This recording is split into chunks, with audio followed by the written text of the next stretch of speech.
Airline assured flight attendant she'd be safe to fly to Mexico. When she returned, a dream job has turned into a nightmare for a Texas flight attendant who is now sitting in an immigration detention center and facing deportation to South America. It really boggles my mind why the government would want to seek to continue to detain someone with no criminal history, who was a graduate of Texas A&M and who was approved and on her way to citizenship, but was held for what was obviously a mistake, the woman's attorney, Belinda Arroyo, said in a telephone interview. But here we are. Selene Saavedra Roman, 28, a resident of College Station, Texas, had been a crew member for Phoenix-based Mesa Airlines for less than a month in February when she was scheduled for a flight to Mexico out of Houston's George Bush Intercontinental Airport IA, even though she'd already made it clear that she didn't want to work any flights outside the U.S. Mesa Airlines operates regional flights for American Airlines and United Airlines. This flight was for Saavedra immediately told her supervisors she was worried she was, after all, a so-called dreamer, one of an estimated 700,000 immigrants to the U.S. who fall under the Deferred Action for Childhood Arrivals policy. Saavedra came, but Mesa Airlines insisted she was legally all right to fly to Mexico and back. She should be okay because it's part of DACA as long as it is not expiring, a supervisor at Mesa wrote in an email reviewed by the Points Guy.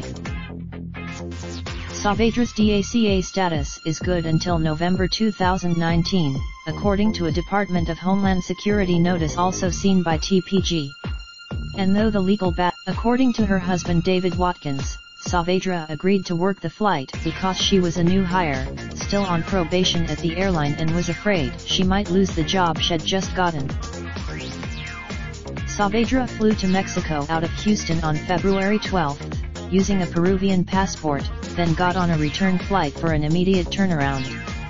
It was the first time she ended up being held at the Houston airport for 24 hours, then Immigrations and Customs Enforcement transferred her to a privately run immigration detention facility in Conroe, Texas, one of several that have sprouted up in the past couple of years to cope with the administration's restrictive border policies. She spent Valentine's Day in prison, I know that, Watkins said in a telephone interview. They're only allowed out, according to Arroyo. Immigration officials at Houston Airport previously would have granted Saavedra a parole a legal exception that would have allowed her, as a DACA recipient, to leave and re-enter the country without hassle.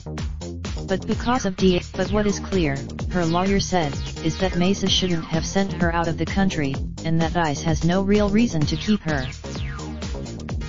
Sure, it was a huge mistake on her part to agree to do it, but it was also a huge mistake on the airline's part to advise her to do it, Arroyo said. But these mistakes, worse, Arroyo said that she learned recently that ICE has actively pushed to revoke Saavedra's DACA status and deport her to Peru. Saavedra's on February 12, Peruvian national Selene Saavedra Roman, 28, applied for admission to the United States without valid entry documentation.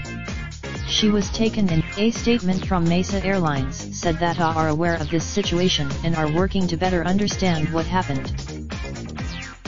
Watkins said that, besides the legal issues, he's worried about his wife's emotional health. She just sounded, and it's all the more painful to think that her love of travel and flying is what led to Saavedra being caged, he said. She really liked her job, even though it was tiny, regional airports and tiny, regional places, Watkins said. Now I don't eat. Photos courtesy of David Watkins.